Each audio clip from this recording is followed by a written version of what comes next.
یا حبیب اللہ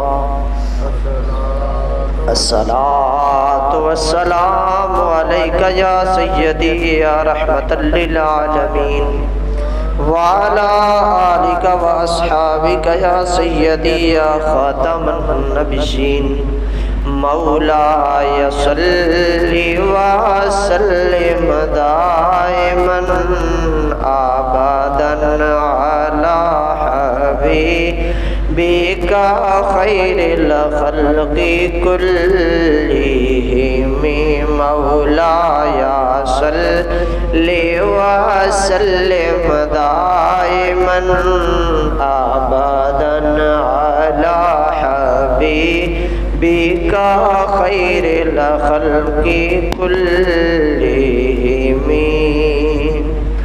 محمد سيد الكونين والثقلين محمد سيد الكونين والثقلين والفريقين من عرب ومن عجم مولاي صل وسلم دائما ابدا على حبيبك خير الخلق كلهم مولاي صل وسلم دائما ابدا على حبيبك خير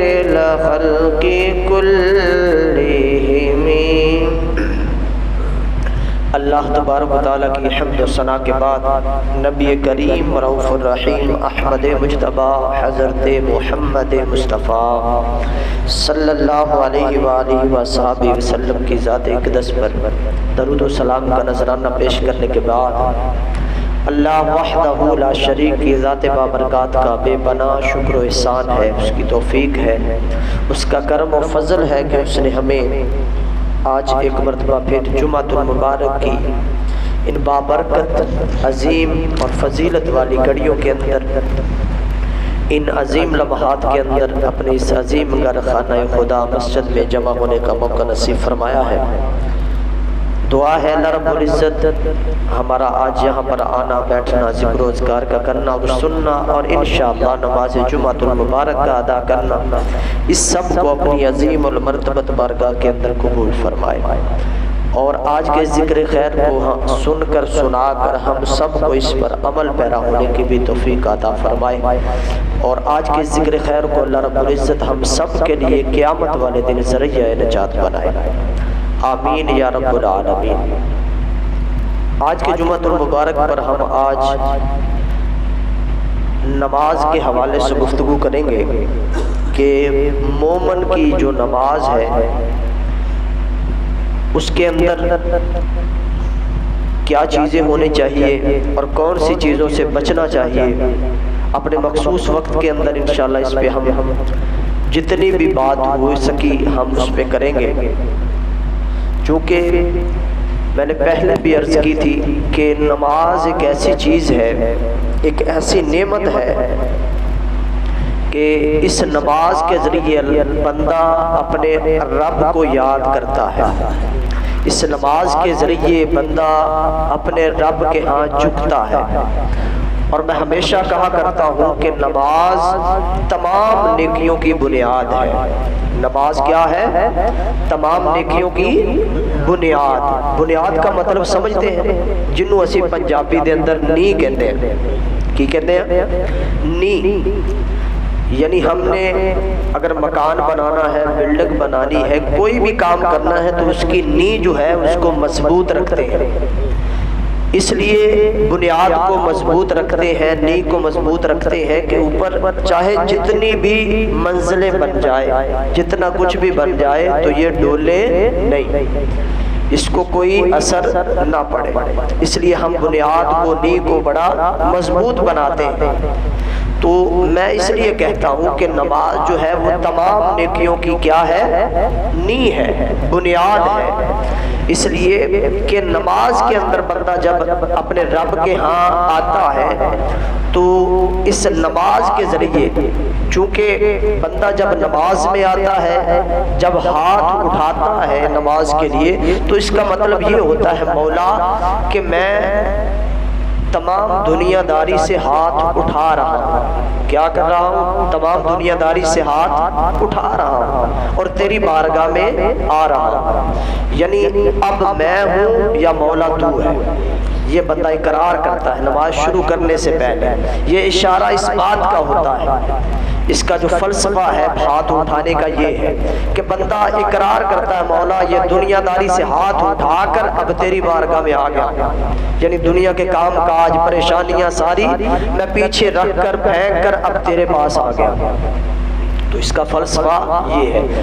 تو جب بندہ نماز کے اندر ہوتا ہے تو عجز و انکساری کرتا ہے، رب کا خوف بھی ہوتا ہے، اور خوف اسی وقت آتا ہے جب بندہ اللہ کی بارگاہ میں آ جاتا ہے، رب کی بارگاہ میں آ جاتا ہے کہ مولا کے حضور کھڑا ہوں۔ اور ہمیشہ یہ بات ہمیں ذہن نشین ہونی چاہیے جب بھی نماز کے اندر آئیں تو یہی ہو کہ اس وقت ہم بادشاہوں کے بادشاہ کے سامنے کھڑے ہیں۔ تو جب بندہ اس حالت کے اندر ہوگا تو پھر بندہ عجز و انکساری کرے گا، اس کے دل کے اندر رب کا خوف ہوگا، ڈر ہوگا۔ تو ڈر اور خوف جب بندے کے دل میں آئے گا تو اس کا دل نرم ہو جائے گا۔ جب رب سے وہ ڈر جائے گا تو اس کے دل کے اندر رحم آ جائے گا، نرم ہو جائے گا دل، اور جب دل نرم ہوگا پھر ہی نیکی کا آغاز ہوگا۔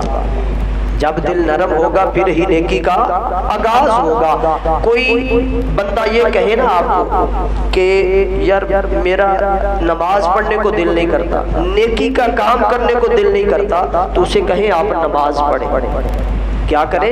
نماز پڑھیں۔ جب آپ نماز کے اندر آئیں گے اللہ کا خوف دل کے اندر آئے گا، اور آپ کا ذہن یہ ہوگا کہ میں دنیا کے سب بادشاہ جس نے بادشاہی تمام کو عطا کی ہے اس عظیم بادشاہ کی بارگاہ میں کھڑا ہوں، تو دل نرم ہو جائے گا۔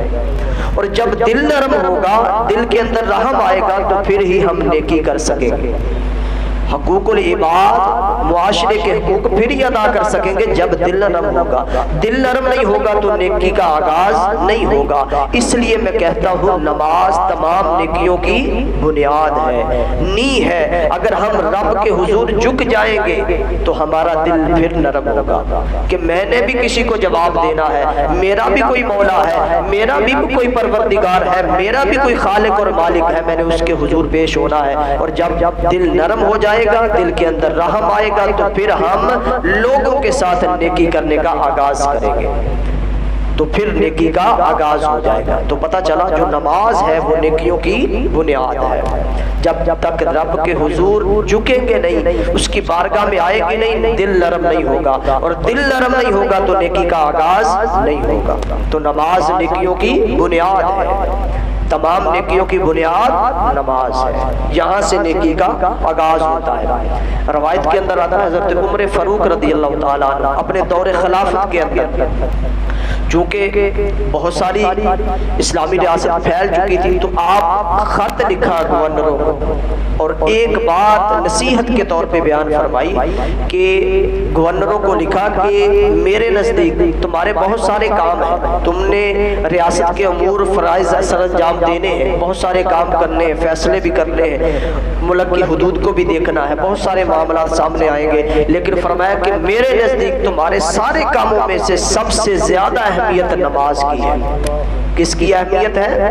نماز کی اہمیت سب سے زیادہ ہے۔ فرمایا کہ جو گورنر سب سے زیادہ نماز کی حفاظت کرے گا وہ سب سے زیادہ کامل ہو جائے گا۔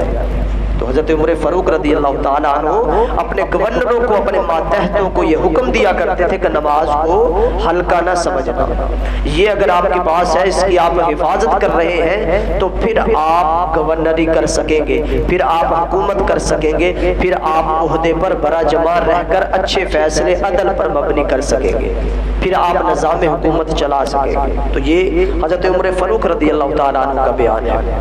اس کے علاوہ جب ہم قرآن مجید کی طرف آتے فرماتے ہیں تو قرآن مجید کے اندر نماز کے حوالے سے روایات کے اندر آتا ہے کہ علماء کرام نے لکھا ہے کہ 100 سے زائد مقامات 100 سے زائد مقامات پر نماز کا ذکر ہے قرآن پاک کے اندر 100 سے بھی زائد مقامات پر نماز کا اللہ پاک نے ذکر کیا اور اس میں آپ فرماتے ہیں علماء کرام کہ 80 مقامات 100 میں سے جو 80 مقامات ہیں اس میں واضح صریح حکم نماز آیا ہے، جیسے وَأَقِیمُوا الصَّلَاةَ نماز قائم کرو، یعنی 100 میں سے 20 جو ہے اس میں اشارہ تن کنایتن کا لفظ استعمال ہوا ہے، اشارہ ہوا ہے، لیکن جو 80 مقامات ہیں قرآن پاک کے اندر وہ واضح اور صریح حکم ہے کہ نماز ادا کرو، نماز قائم کرو۔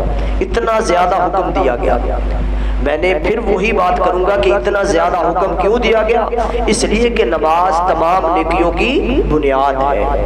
جب تک ہم نماز کے اندر نہیں آئیں گے دل نرم نہیں ہوگا، دل کے اندر رحم نہیں آئے گا، اور دل کے اندر اگر رحم نہیں آئے گا تو نیکی کا آغاز نہیں ہوگا۔ دل سخت ہوگا تو نیکی نہیں کر سکیں گے، دل نرم ہو جائے گا تو نیکی کا آغاز ہو جائے گا۔ اور دوسری بات یہ ہے قرآن پاک کو اگر ہم کھولیں مطالعہ کریں تو اللہ پاک نے جو نماز قائم کرتے ہیں یا ادا کرتے ہیں اس حوالے سے جب اللہ پاک نے جنتی صفات کا ذکر کیا اس میں بھی اس کو ڈال دیا، اس صفت کے اندر کی وہ جو جنتی ہے نا جن کی خوبیاں جنتی ہونے کی وہ نماز قائم کرتے ہیں، ایک ان کے اندر بھی ڈال دیا اور ایک صفت ان کی بھی رکھی جو متقی ہے، جو پرہیزگار ہے۔ قرآن کہتا ہے کہ وہ بھی نماز ادا کرتے ہیں، ان کی بھی یہ خوبی ہے۔ تو ان دونوں متقی اور جنتی، چونکہ متقی پرہیزگار ہوگا تو جنت میں جائے گا، تو دونوں کے اندر جو سیم چیز ہے متقی اور جنتی اس کے اندر یہ ہے کہ وہ نماز قائم کرتے تھے، وہ نماز ادا کرتے ہیں، تو یہ بھی سیم ہے۔ اسی طرح قرآن پاک کے اندر اللہ پاک نے فرمایا قد افلح المؤمنون الذین هم فی صلاتهم خاشعون، سورۃ المؤمنون کے اندر فرمایا قد افلح المؤمنون، وہ ایمان والے کامیاب ہوں گے، الذین هم فی صلاتهم خاشعون، مولا کون سے؟ فرمایا جو اپنی نمازوں کے اندر خاشعون خضوع اور خشوع پیدا کرتے ہیں، جو اپنی نمازوں کو خضوع اور خشوع کے ساتھ ادا کرتے ہیں وہ مومن کامیاب ہے۔ تو پتہ چلا کہ صرف نماز ادا کرنا ہی نماز کی اکملیت کاملیت نہیں ہے، بلکہ اس کو خشوع اور خضوع کے ساتھ ادا کرنا پھر اس کے اندر کامیابی ہے۔ ہم کہہ تو دیتے ہیں نا کہ نماز کے اندر کامیابی ہے، صرف نماز کے اندر نہیں ہے، جو کامل نماز ہے خضوع والی خشوع والی اللہ سے ڈرنے والی وہ اگر ادا کریں گے تو اس کے اندر کامیابی ہے۔ وہ کس طرح ادا ہوگی اس کا ایک طریقہ بتا دیتا ہوں، بڑا آسان سا طریقہ ہے، پہلے بھی میں نے 1-2 مرتبہ آپ کے سامنے ذکر کیا ہے۔ ایک تو یہ ہے کہ جو نماز ہم نے ادا کرنی ہے، ثنا ہے، الحمد ہے، کوئی صورتیں ہیں جو ہم نماز کے اندر پڑھتے ہیں، یا درود پاک ہے، اس کے بعد دیگر دعائیں ہیں، سبحان ربی العظیم، تسبیحات ہیں، دیگر جتنی بھی چیزیں نماز کے اندر آتی ہیں ان کا ترجمہ ہم یاد کریں۔ جب ہم ترجمہ ہمیں یاد ہوگا تو ہماری نماز کا ایک اور انداز ہوگا، ہمارا خضوع اور خشوع بڑھنے کا اور جاری رہنے کا یہ بھی ایک طریقہ ہے کہ ہم مولا سے جب ہم کھڑے ہوں گے تو ہمیں پتہ ہوگا ہم مولا سے کیا عرض کر رہے ہیں، ہم اب کیا کہہ رہے ہیں، ہم یہ اب کیا دعا کر رہے ہیں، اب ہم مولا کی کیا تعریف کر رہے ہیں۔ تو جب ہمیں ترجمہ یاد ہوگا تو اور بھی سرور آئے گا نماز کے اندر، اور بھی سکون آئے گا۔ اور دوسرا طریقہ ایک اور بھی ہے، یا اس طریقے کو اس کے ساتھ ملا لیں کہ جب بھی ہم نے کوئی نماز ادا کرنی ہے، مثال کے طور پہ آج ہم نماز جمعہ ادا کرنے کے لیے آئے ہیں تو ارادہ اور نیت یہ ہونی چاہیے کہ آج کی یہ جو جمعۃ المبارک کی نماز ہے نا یہ ہماری زندگی کی آخری نماز ہے۔ کیا ہے یہ؟ زندگی کی آخری نماز ہے۔ جب بندے کو مثال دیتا ہوں کہ اگر سزائے موت کا قیدی ہے نا، اسے پتا ہے کہ صبح مجھے پھانسی ہو جانی ہے اور آج کی رات میرے پاس بچی ہے، صبح فجر سے بھی پہلے میرے پھانسی ہے، سزائے موت ہے، تو اسے پتا ہوتا ہے میرے پاس مہلت ہے اتنے گھنٹوں کی، اتنا وقت ہے میرے پاس، تو اسے پتا ہوتا ہے کہ میں نے کیا کیا کرنا ہے۔ وہ ہر ممکن کوشش کرتا ہے کہ اپنے گناہوں کی معافی طلب کر لے، اپنے رب کو منا لے، اپنے رب کو راضی کر لے، اور جن جن سے حقوق العباد کے اندر کوئی غلطی ہو گئی، کوئی کوتاہی، کوئی گناہ، کوئی کچھ زیادتی ہو گئی اس سے بھی معافی مانگ لے. یعنی وہ ہر ممکن کوشش کرتا ہے کہ اسی وقت کے اندر میری جان چھوٹ جائے اور میرا مولا بھی راضی ہو جائے اور بندے سے بھی معافی مل جائے. تو وہ کوشش کرتا ہے.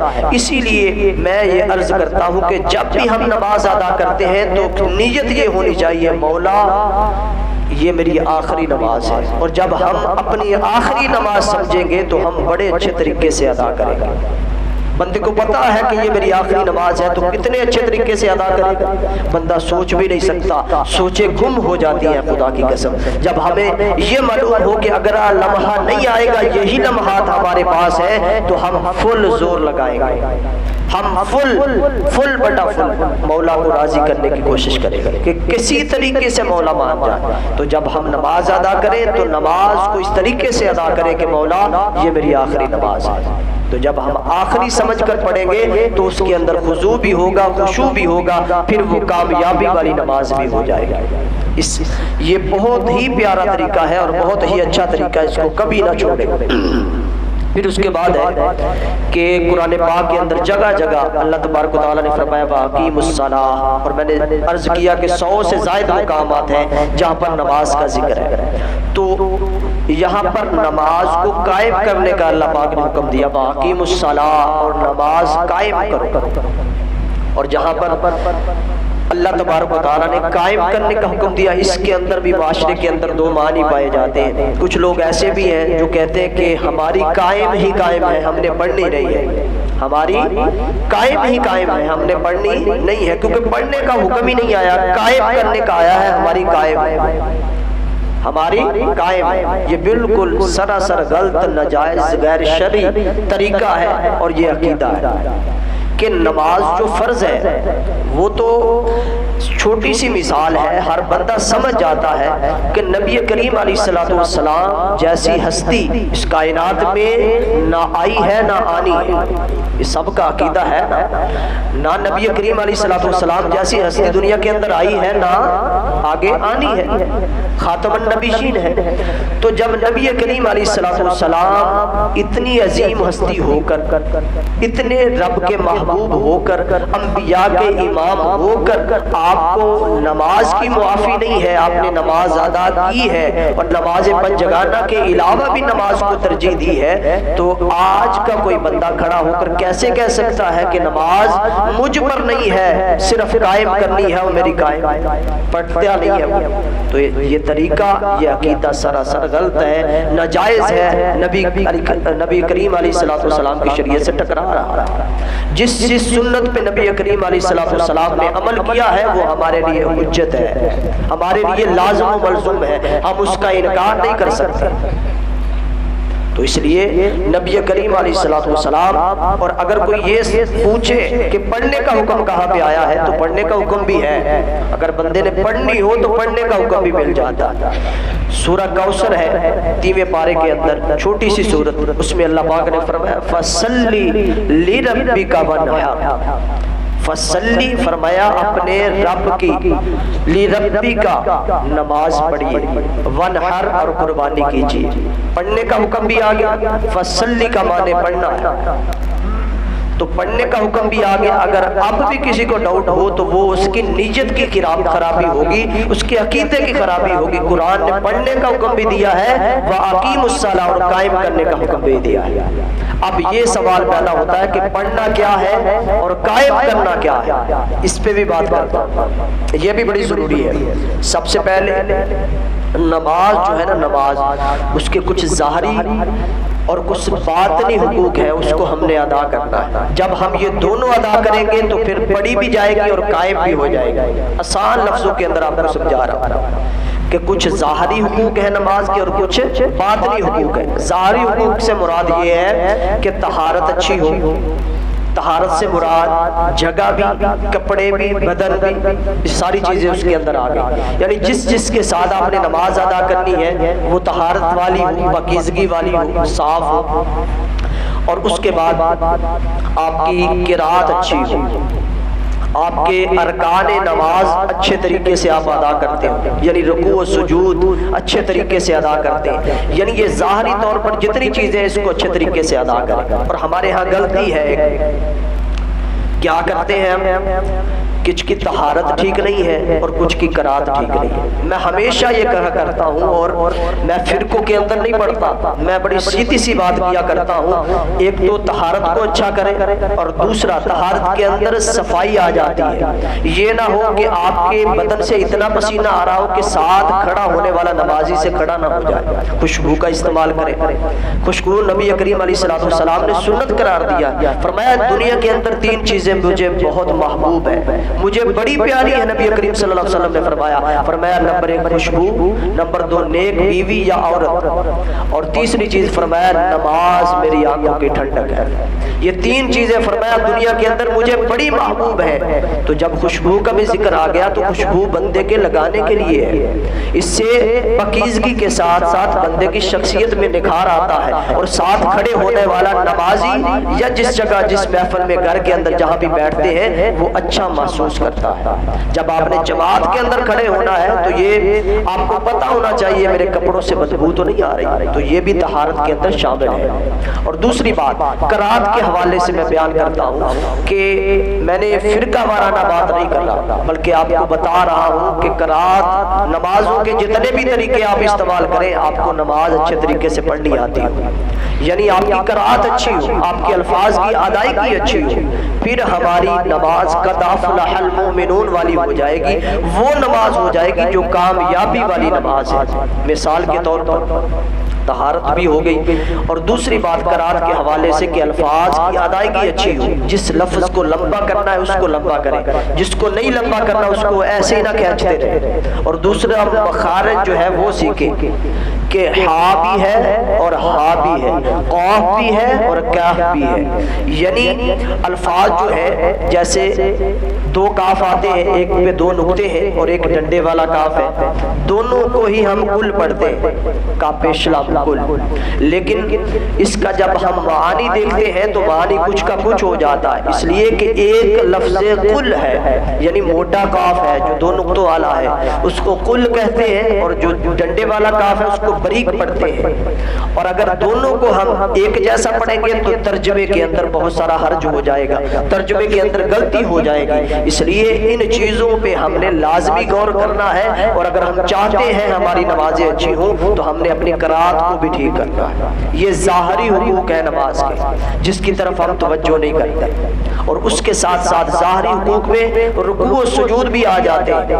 یہ نہ ہو کہ ہم نے رکوع کیا وہ بھی اچھے طریقے سے نہیں کیا، کمر کو بھی سیدھا نہیں کیا، انشاءاللہ اگلے جمعہ المبارک پہ نماز پہ ہم بیان کریں گے، ابھی تو میں شروع کر رہا ہوں، اگلے 2-3 جمعہ المبارک ہم نماز پہ ہی بیان کریں گے۔ ظاہری حقوق میں رکوع و سجود بھی آ جاتے ہیں کہ آپ نے رکوع اچھا کیا ہے، یہ تو نہیں کیا سبحان ربی العظیم آپ نے پڑھنا شروع کیا رکوع میں جاتے ہوئے اور ابھی 2 مرتبہ پڑھا تھا 1 مرتبہ اٹھتے ہوئے پڑھ دیا، ایسا نہیں کرنا، یہ حقوق نہیں ادا ہو رہے نماز کے۔ 3 مرتبہ یا اس سے زائد، 3 کم از کم ہے حدیث مبارکہ کے تحت، 3 کم از کم تسبیحات ہے سبحان ربی العظیم۔ جب آپ نے رکوع کے اندر چلے جانا ہے، جب رکوع کی حالت میں چلے گئے تو پھر شروع کرنی ہے تسبیح، سبحان ربی العظیم سبحان ربی العظیم، اور سبحان ربی العظیم نہ کہا کرے اور سبحانک اللہ بھی نہ کہا کرے، سبحانک اللہ، ہاں پڑھتے ہی نہیں، یہ بھی ایک غلطی ہے۔ سبحانک اللہ پڑھتے ہیں نا، سبحانک اللہ نہیں ہے، سبحانک اللہم۔ اسی طرح ہم جب سبحان ربی العظیم پہ جاتے ہیں تو سبحان ربی العظیم کہہ دیتے ہیں، سبحان ربی العلیٰ کہہ دیتے ہیں، سبحانہ نہیں ہے، سبحان ربی العظیم سبحان ربی العلیٰ، اور یہاں پہ بھی ایک غلطی کرتے ہیں، سبحان ربی العلیٰ، اعلیٰ نہیں ہے، سبحان ربی العلیٰ، اعلیٰ۔ اتنی غلطیاں ہیں ہماری نماز کے اندر، اس لیے کہتا ہوں جو ظاہری حقوق ہیں نماز کے اس کو ہم نے سیکھنا چاہیے تاکہ ہماری نماز کامل ہو، اکملیت والی ہو، یہ ہمیں سیکھنے سے آئے گی۔ اور میں حاضر ہوں، آپ روز کے 10 منٹ بھی دیں تو آپ 2-3 ماہ کے اندر اس کو کمپلیٹلی ٹھیک کر سکتے ہیں، آپ اپنی نماز کو درست کر سکتے ہیں۔ تو میں ہمیشہ آپ کی رہنمائی کے لیے موجود ہوں، جتنی جوگا ہوں اتنی، جتنا میرے پاس ناقص علم ہے اس کے مطابق۔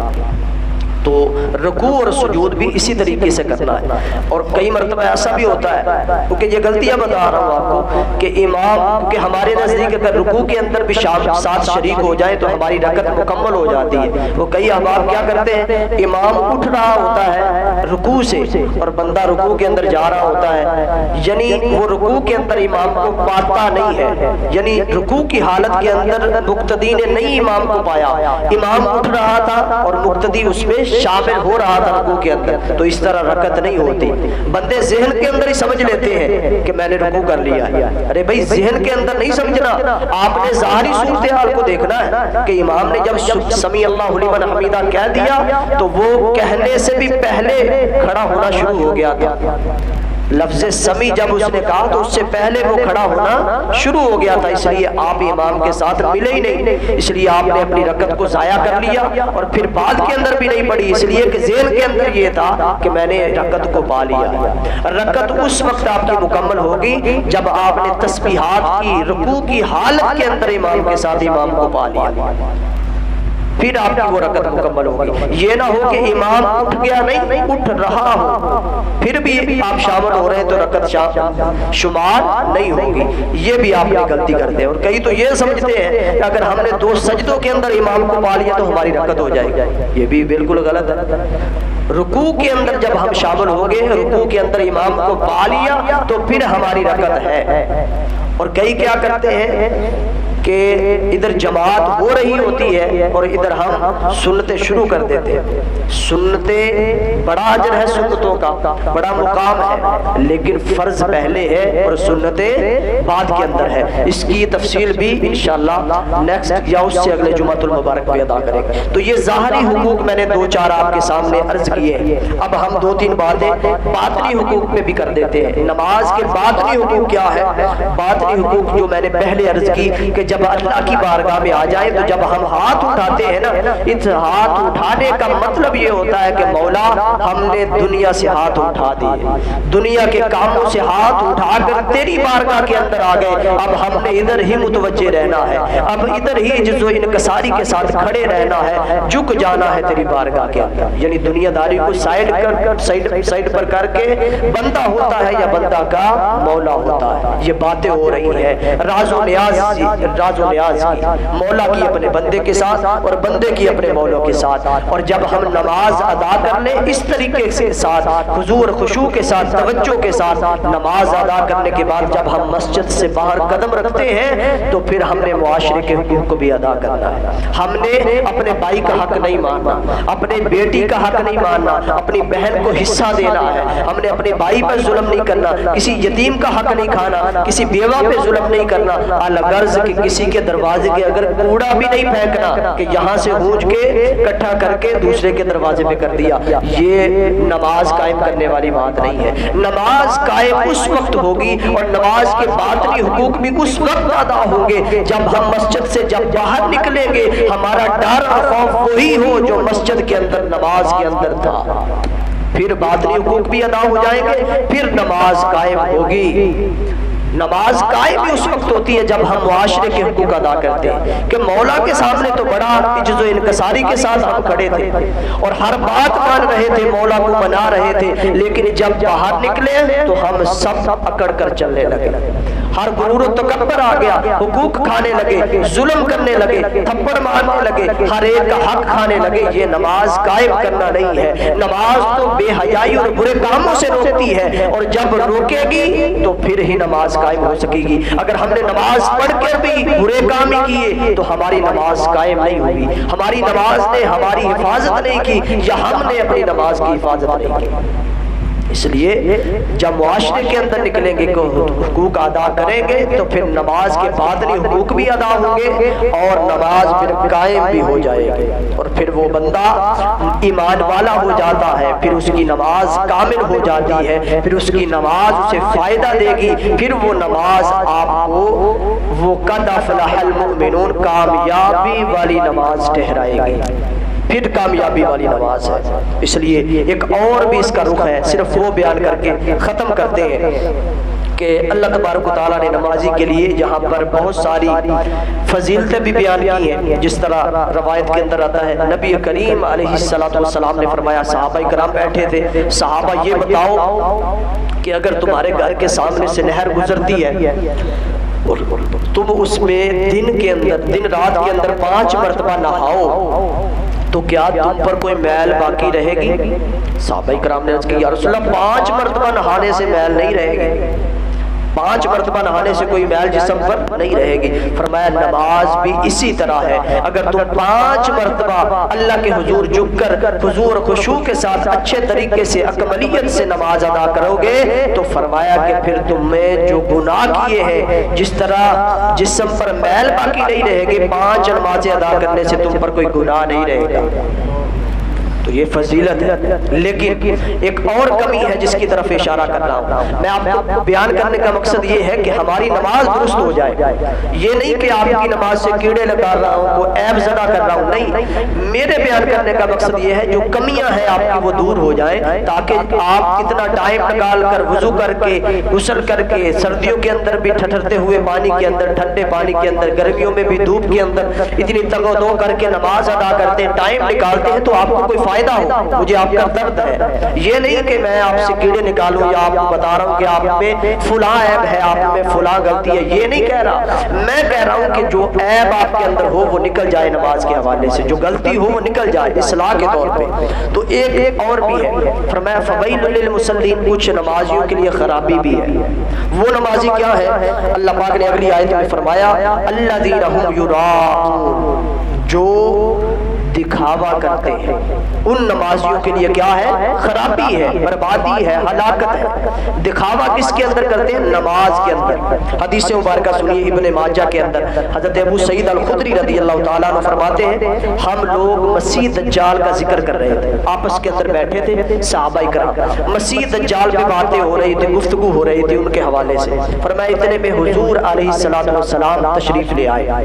فرمایا کہ انہوں نے دیکھا کہ ہم کیا باتیں کر رہے تھے تو انہوں نے فرمایا اے میرے صحابہ، میں تمہیں ایسی چیز کی خبر نہ دوں جو میرے نزدیک مسیح دجال سے بھی زیادہ خوفناک ہے تم پر اس سے بھی زیادہ خوفناک ہے. صحابہ نے عرض کی یا رسول اللہ کیوں نہیں؟ ضرور بتائیے. فرمایا کہ ایک آدمی اپنے رب کے لیے نماز کے اندر کھڑا ہوتا ہے اور صرف اس وجہ سے اسے لمبا کر دیتا ہے، نماز کو اس لیے طویل کر دیتا ہے کہ فلاں بندہ مجھے دیکھ رہا ہے کہ میں نماز پڑھ رہا ہوں. یعنی کوئی بندہ مجھے دیکھ رہا ہے، اس وجہ سے وہ طویل کر دیتا ہے، نماز کو لمبی کر دیتا ہے، لمبی لمبی صورتیں پڑھتا ہے، لمبے لمبے رکوع کرتا ہے، لمبے لمبے سجود کرتا ہے، تسبیحات کو بڑھا دیتا ہے. فرمایا کہ اگر وہ اس طرح کرتا ہے تو یہ شرک خفی ہے. یہ کیا ہے؟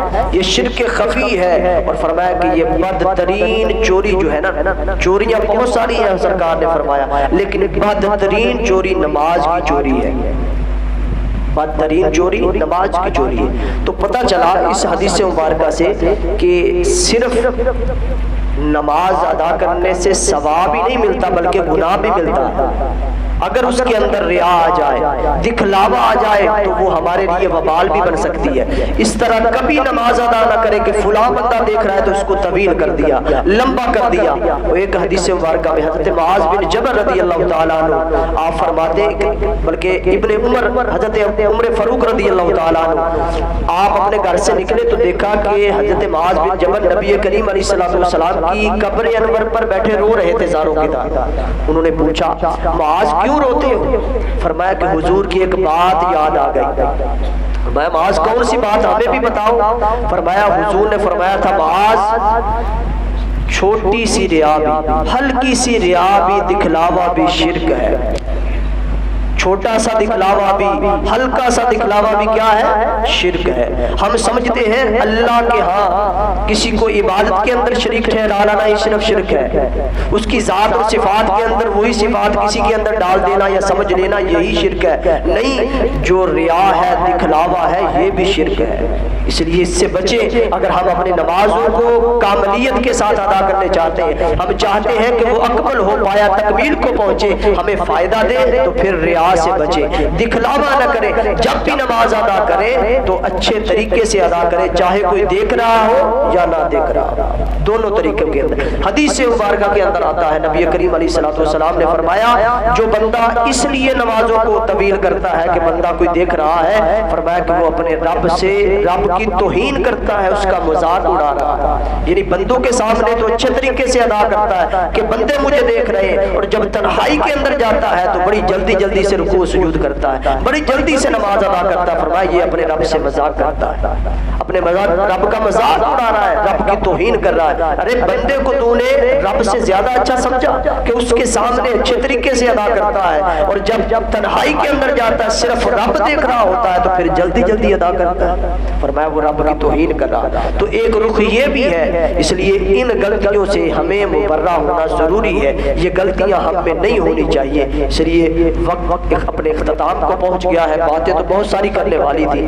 انشاءاللہ اگلے جمعہ المبارک پہ بھی ہم نماز کا ہی ذکر کریں گے۔ اللہ پاک ہمیں اپنی نمازوں کو درست کرنے کی توفیق عطا فرمائے، آمین۔ وآخر دعوانا ان الحمدللہ رب العالمین۔